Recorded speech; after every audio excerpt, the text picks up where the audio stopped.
Si tu es débutant en trading, cette vidéo est faite pour toi. Le trading peut devenir une machine à générer des revenus si vous avez les bonnes bases. Mais sans ces bases, vous risquez de perdre du temps et de l'argent. Dans cette vidéo, je vais partager avec vous un processus simple pour bien démarrer dans le trading. Je vais vous apprendre à réorganiser votre esprit pour penser comme un trader, les logiciels dont vous aurez besoin, comprendre les mathématiques du trading et vous montrer les outils que j'utilise depuis plusieurs années. Sur YouTube ou sur les réseaux sociaux, on peut voir plein de choses sur le trading. Là, je vais te donner un plan simple pour que tu comprennes le chemin que tu vas faire pour devenir enfin rentable. Avant de commencer, faisons un exercice simple mais puissant. J'ai ici une pièce. Face égale 300 $ et pile égale 100 $.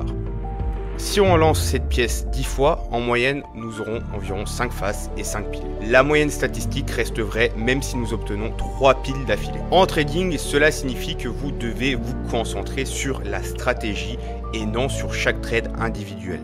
Les gains et les pertes sont des résultats d'une même série de décisions prises de manière disciplinée. Cela nous amène à notre première leçon, adopter une mentalité de probabilité et non de certitude. Ok, maintenant passons à la leçon numéro 2, les outils indispensables en trading. On se retrouve du coup sur mon écran. Je vais te parler de deux logiciels en particulier, TradingView et MetaTrader. C'est les logiciels de base pour débuter en trading. Commençons par TradingView. C'est du coup la plateforme que tu vois à l'écran actuellement s'afficher. C'est une plateforme de chartisme très puissante et conviviale. Tu peux créer des graphiques, ajouter des indicateurs techniques et même du coup partager des analyses avec d'autres personnes. On va regarder du coup ensemble rapidement comment la configurer. Du coup là on se retrouve très simplement sur l'interface de base. Quand tu vas du coup arriver, tu vas voir un graphique. Ici en haut à gauche, tu pourras du coup rechercher les paires que tu veux trader. Imaginons que tu veux trader l'euro USD. C'est par exemple, tu veux trader l'euro contre le dollar. Tu pourras du coup choisir l'euro contre le dollar et directement voir le graphique. Nous par exemple, on va aller du coup sur l'or. Donc l'or c'est XAUSD. Moi c'est une paire que j'apprécie particulièrement et que je trade très souvent. Donc c'est sur cette paire qu'on va regarder. On peut du coup changer l'arrière, donc le fond du graphique. On peut choisir la couleur des bougies qui sont acheteuses et la couleur des bougies qui sont vendeuses. On va en revenir après du coup sur ce point là. Donc très simple, hein, vous cliquez sur le graphique, clic droit, configuration. Dans symbole, vous allez avoir du coup corps, bordure et mèche. Donc vous pourrez choisir ce que vous voulez mettre ou pas. Donc voilà, par exemple si vous enlevez tout, bah là vous avez plus de graphique tout simplement. Du coup après à vous de voir. De base normalement il sera du coup je crois en vert, il sera en vert et en rouge si je dis pas d'ânerie ou bref voilà, il sera pas comme moi. Donc après à vous de choisir la configuration qui vous plaît le mieux. Moi personnellement tout dépend des jours, ça m'arrive de changer plusieurs fois. En fonction aussi de si je tourne du contenu ou pas. Pour que ça soit compréhensible, on va laisser du coup en bleu. Donc voilà, on va le laisser comme ça. Ce qu'on va faire, c'est qu'on va pouvoir mettre l'arrière-plan directement en blanc. Donc voilà. Donc sur mon écran là, ce que vous voyez, c'est un graphique de chandelier. Chaque chandelier représente du coup une période de temps définie. Par exemple, un jour ou une heure. Donc là, par exemple, cliquons sur Day, donc là en haut vous avez les time frames, c'est ce qu'on appelle du coup les time frames. Donc là on a cliqué sur le D, donc c'est daily. Daily, ça veut dire que chaque bougie, donc par exemple celle-ci, on va zoomer pour que vous compreniez bien, cette bougie là que je vais entourer, là c'est un jour. Voilà, donc ça c'est un jour. Si on clique là sur une heure, hop, là on est en une heure, c'est-à-dire que cette bougie là que je vais entourer là représente une heure. Donc là par exemple vous voyez sur le côté on peut voir aussi qu'il reste 26 minutes avant la clôture de cette bougie qui est en train du coup de bouger actuellement. Donc ça c'est la base, c'est très simple à comprendre, tout le monde peut le comprendre. Les chandeliers, on va les regarder du coup un peu plus en détail par la suite. Ils montrent du coup les mouvements de prix, l'ouverture, la fermeture, le plus haut et le plus bas. On va du coup garder le graphique assez simple, c'est ce que je vous conseille, c'est de ne pas trop surcharger le graphique. Souvent, ce que beaucoup de débutants font, c'est que ils vont mettre beaucoup d'indicateurs, beaucoup de choses qui vont surcharger leur graphique et du coup, il ne sera plus lisible. Pour le moment, gardez-le simple, essayez de comprendre les bases. Et par la suite, si vous voulez utiliser des indicateurs ou des choses comme ça, n'hésitez pas bien sûr à vous en servir. Mais chaque étape en son temps. Du coup, on va voir un peu plus en détail ce que c'est du coup un chandelier japonais. On va se mettre du coup en daily. Et on va prendre du coup un chandelier. Celui-là, il est très joli, le rouge. Donc celui-ci, on va le prendre en exemple. Donc ce chandelier-là rouge. Donc, qu'est-ce qui nous montre ce chandelier rouge? Il va nous montrer 4 choses. Donc, il y a dessus le prix d'ouverture, le prix de fermeture, les mèches, donc le plus haut et le plus bas. Comment ça se présente? Là, ici, Quand c'est une bougie rouge, donc c'est une bougie négative, c'est-à-dire que le prix pendant ce laps de temps a été vers le bas. Il a donc ouvert pour une bougie rouge et pour une bougie bleue, il a ouvert ici. Donc jusque-là, vous me suivez. Et il a clôturé ici pour la bougie rouge et ici pour la bougie bleue parce que celle-ci du coup est positive. Du coup ici, le mercredi 26 juin, on a une journée de trading qui a été négatif sur l'or parce que du coup la bougie a ouvert ici et a fermé là. Donc on va mettre des petits textes comme ça sera plus simple pour vous. Ouverture ici, juste là, donc ça c'est la fermeture. Et du coup ici on a la mèche, donc ça, ce que je viens de mettre c'est la mèche. Donc la mèche, qu'est-ce qu'elle indique? Tout simplement du coup le plus bas où s'est trouvé le prix dans cette journée et le plus haut pour celle du haut où a été le prix dans la journée. Donc par exemple si c'est une bougie journalière, c'est bien sûr dans la journée. Si c'est une bougie qui est une bougie de 30 minutes, hop, comme ici, donc ça c'est une bougie de 30 minutes, bah, c'est dans l'intervalle de 30 minutes, donc ici c'est le plus haut, imaginons des 30 minutes, là c'est le plus bas des 30 minutes, là c'est le prix d'ouverture, et là le prix de fermeture. Ça va pas plus loin que ça, c'est très très simple à comprendre, n'importe qui peut le comprendre, mais c'est la base de comprendre les chandeliers japonais et de comprendre qu'est-ce que c'est un graphique et qu'est-ce que ça représente ces petites bougies si vous ne l'avez jamais compris auparavant. Ensuite, ce qui peut être aussi important, c'est Excel ou Google Sheets, donc ça c'est des tableurs pour tenir du coup un journal de trading. On va pas rentrer dans le détail aujourd'hui, on va faire une vidéo peut-être spécialement pour ça si ça vous intéresse le journal de trading, mais c'est très important pour aussi tenir une sorte de journal intime de vos trades, donc ça par la suite ça sera primordial. Petit aparté pour les personnes qui souhaitent rejoindre mon groupe 100% gratuit où j'envoie tous les jours mes analyses et mes positions sur les marchés financiers. Il n'y a pas besoin d'expérience, même si tu es débutant ou expérimenté, tu peux le rejoindre. Tu trouveras le lien du Telegram dans la description ou alors dans ma bio YouTube. Je te laisse aller regarder tout ça. Tu peux aussi rejoindre mon Insta et mon TikTok qui se trouvent aussi dans la description où j'envoie du contenu tous les jours. Enfin, vous avez du coup besoin d'une plateforme d'échange pour exécuter vos trades. Bien sûr, il faudra d'abord passer par un broker pour pouvoir avoir accès à ces plateformes, mais du coup MetaTrader c'est l'une des plus populaires et qui a une offre et une interface intuitive. Alors bien sûr vos analyses techniques je vous conseille de les faire sur TradingView et après prendre vos trades sur MetaTrader, mais il y a aussi des outils d'analyse technique sur MetaTrader. Je ne vous les conseille pas, bien sûr je vous conseille de rester sur TradingView pour l'analyse technique. Donc voilà, ça se présente comme ça sur PC. Bien sûr la plupart du temps ce qui va souvent se passer c'est qu'on va prendre nos trades sur téléphone, mais il faut savoir qu'il y a les deux. Elle est disponible sur iOS et sur Play Store et ça a une interface qui est beaucoup plus intuitive, qui est encore plus simple je trouve que sur PC, mais dans tous les cas même sur PC c'est assez simple. Donc là quand vous arrivez vous allez avoir des symboles ici, vous pourrez vous connecter à votre compte à partir de là. Donc les comptes bien sûr il faudra un compte de trading chez un broker. Ok les gars, du coup on se retrouve sur téléphone directement sur MetaTrader. Je pense que le mieux c'est de vous montrer directement sur téléphone. C'est beaucoup plus simple que sur PC parce que tout simplement la plupart des gens vont utiliser MetaTrader sur téléphone et pas sur PC. Donc ça serait contre-productif de ma part de vous montrer ça. Là tout simplement quand vous allez arriver sur MetaTrader, là vous pourrez connecter votre compte. Donc là moi je suis connecté sur un challenge Profirm. C'est le challenge d'un de mes clients qui m'a donné ça afin que je l'aide pour son challenge.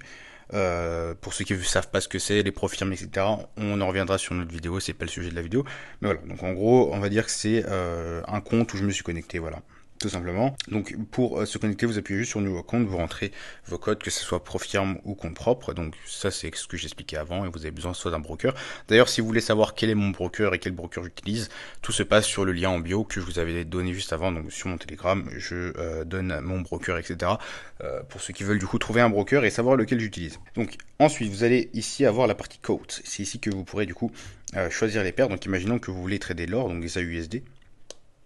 C'est ici que vous allez le rechercher. Imaginons que vous ne l'avez pas, vous le recherchez ici, vous écrivez XAUSD, vous pouvez le rajouter. Donc on va prendre par exemple le XAU euro. Voilà, vous appuyez juste sur le petit plus et il va s'ajouter juste là. Voilà, là vous l'aurez directement là. Donc XAUSD, vous pourrez du coup juste appuyer sur trade et à partir de là vous pourrez prendre une position. Donc là imaginons qu'on est sur l'or, imaginons que l'or est du coup à 2417. Ici imaginons qu'on veut notre TP à 2420 et notre SL du coup à 2416. Voilà, j'ai dit une connerie.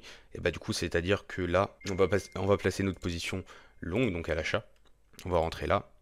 On veut du coup notre SL ici à 16 et notre épée plus ou moins là, on va dire à 20. Voilà, donc ça c'est une position, hein, j'ai mis vraiment au pif du pif, vraiment au pif du pif. Et bien c'est ces infos qu'on va voir sur le côté ici, donc 16 et 20. Imaginons que Dans la vidéo, j'avais pris donc juste avant 2416. Donc 2416, on le met sur le SL. Et 2420, c'était notre TP sur la vidéo, vu que je tourne cette vidéo après. Et là, du coup, vous appuyez juste sur Buy Market et vous pourrez du coup acheter le marché directement. Là, je vais pas le faire pour la simple et bonne raison que il va me refuser, sachant que le prix est à 2498. Voilà, tout simplement. Donc là, il va me le refuser. Ici, vous verrez du coup vos trades en cours. Donc là, j'ai des trades en cours sur le Bitcoin, vous pouvez voir. Alors oui, voilà, des fois, il y a un peu de rouge. C'est pas grave, hein, le trading les gars, c'est du gain et des pertes. Là, vous voyez le compte est en profit de 4,7% en un peu moins d'un mois, donc c'est de très très bons résultats les gars. Voilà. Donc voilà, pour ce qui est de MetaTrader, c'est très simple d'utilisation. Vous prenez là pour trader, vous mettrez votre SLE et votre TP, vous lancez votre position. Par la suite, si vous voulez fermer ou clôturer, enfin si vous voulez clôturer une position ou la modifier, vous glissez à droite ici. Vous pouvez clôturer en appuyant sur close. Moi, je vais pas le faire parce que je veux qu'il continue cette position là. Et si vous voulez modifier, par exemple, je sais pas, l'ESL, imaginons que là, on veut modifier notre TP, vous cliquez, vous changez, et là, c'est pareil, vous cliquez et vous changez. Et vous pouvez aussi faire ce qu'on appelle des clôtures partielles, ça veut dire clôturer la moitié de votre position. Donc là, c'est tout simple, vous allez là-dessus, vous changez le lot, donc imaginons qu'on veut couper la moitié, donc la moitié, c'est... on va mettre 0,75, hein, ça sera plus simple. Voilà, hop, 0,75 et là vous appuyez sur close et ça va vous clôturer du coup seulement la moitié de la position. Donc il restera, là par exemple j'aurais coupé, je serais à moins 100 et j'aurais eu dans l'historique moins 100. Voilà, j'aurais perdu 100 $ sur la position et la moitié de la position tournera. Donc on baisse la taille de la position tout simplement. J'espère que c'était assez clair. Voilà du coup pour MetaTrader. Ok, maintenant on va essayer de comprendre qu'est-ce que nous montre un graphique. En gros, les marchés sont déplacés par les acheteurs et par les vendeurs sur le carnet d'ordre.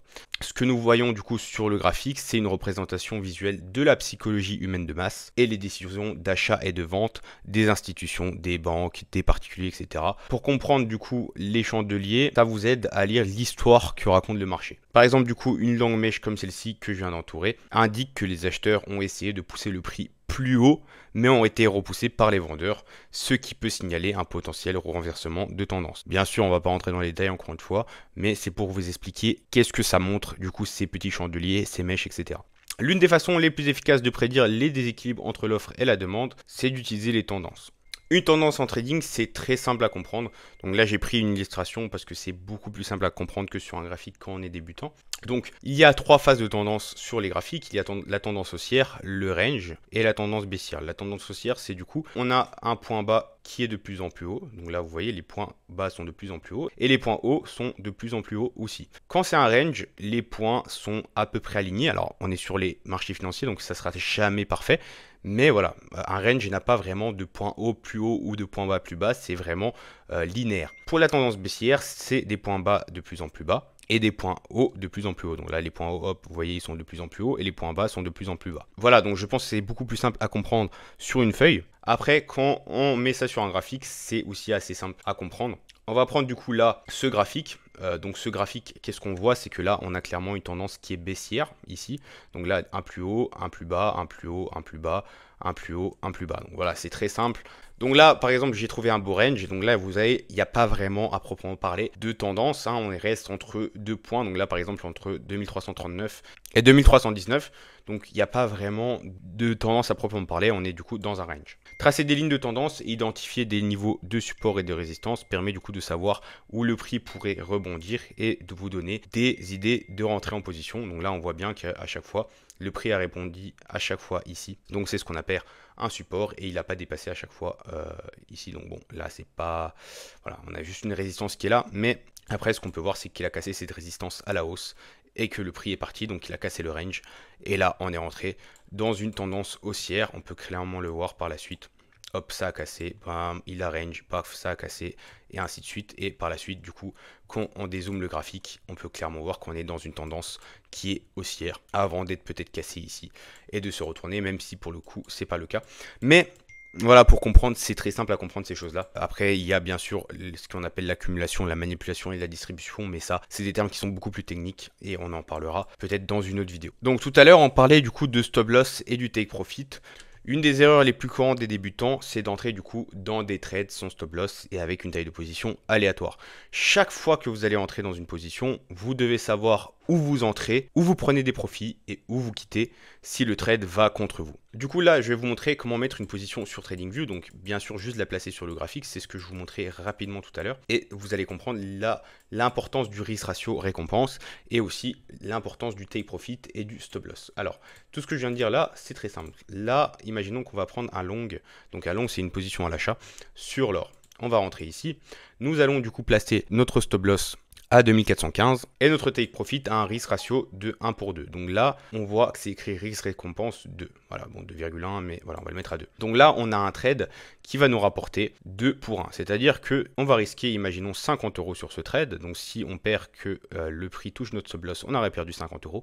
Mais si le prix touche du coup notre TP, nous aurons gagné 100 €. L'importance du risque ratio récompense en trading est la base. Pourquoi je dis que c'est la base? Voilà du coup le tableau que j'ai trouvé sur internet, que j'ai souvent montré à des débutants en trading. Vous voyez que si on prend des trades avec un plus gros risque ratio récompense, le win rate n'est pas important. C'est-à-dire que là, regardez, pour un risk reward de 1 pour 2, si on a 30% de win rate, on n'est pas profitable. Mais à partir de 40% de win rate, donc à partir des 40% de trades gagnants, on est profitable. D'où l'intérêt du coup d'avoir un risque récompense élevé. Pour un trade de 1 pour 3, donc si on risque 50 €, on gagne 150 €. À partir de 30%, donc vous imaginez seulement 30% de trades gagnants, on est profitable. C'est pour ça que lorsqu'on trade, on n'est pas obligé d'avoir un win rate élevé, mais surtout de comprendre les marchés et sa stratégie, de la suivre à la lettre et d'avoir un risque ratio récompense qui est assez élevé afin qu'on n'ait pas besoin de gagner forcément tous nos trades pour être profitable. Bien sûr, il y a plusieurs manières de trader, il y a plusieurs stratégies.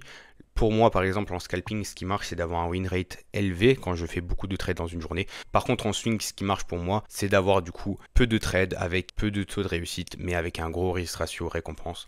Et là, je suis rentable avec des trades plus longs de cette manière-là. Du coup, pour faire le point sur ça, utilisez un ratio risque-récompense favorable et respectez votre stop loss. C'est crucial pour la gestion du risque. Cela vous permettra de protéger votre capital et de rester dans le jeu à long terme. Donc voilà, je pense qu'on a vite fait le tour de TradingView, de MetaTrader, des stop loss et des take profit de la base. Bien sûr, si vous voulez des cours un peu plus poussés, on va en refaire sur cette chaîne YouTube. N'hésitez pas à vous abonner pour ça. Mais là, je pense que j'ai bien expliqué les choses les plus importantes et les plus simples à comprendre pour les débutants.